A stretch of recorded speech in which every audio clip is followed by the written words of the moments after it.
Pasar ikan di Pasar Almahirah Lamdingin, Banda Aceh tampak sepi. Sejumlah pedagang ikan dari Pasar Almahirah tersebut menggelar aksi protes dengan berjualan ikan di depan Dinas Perikanan dan Kelautan Aceh, UPTD Pelabuhan Perikanan Samudra Kutaraja, Banda Aceh. Mereka membawa fiber ikan dan berjualan di sana sejak sore kemarin, 9 Agustus 2021. Pemirsa, saat ini saya berada tepatnya di depan kantor Dinas Perikanan dan Kelautan Aceh. Tampak para pedagang ikan dari Pasar Almahirah Lamdingin berjualan di sini. Apa alasan mereka berjualan di sini? Yuk simak video selengkapnya. Di Pasar Almahirah sana nggak laku ikan karena orang Sulawesi di Lampulo jualan eceran itu.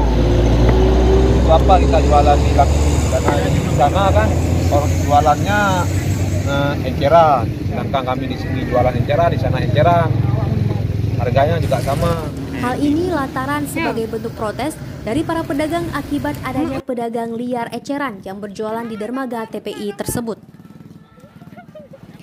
Ia mengatakan yang berjualan di TPI Lampulo bagi pedagang grosir ikan di atas 5 kg, sehingga banyak pedagang grosir tersebut menjual secara eceran yang berakibat kepada para pedagang di Pasar Almahirah kurang laku, lantaran banyak para pembeli berbelanja langsung di TPI Lampulo tersebut. Untuk itu, ia bersama pedagang ikan lainnya meminta kepada Dinas Kelautan dan Perikanan Aceh untuk melakukan tindakan tegas dengan melarang pedagang ikan berjualan secara eceran di lokasi TPI Lampulo tersebut.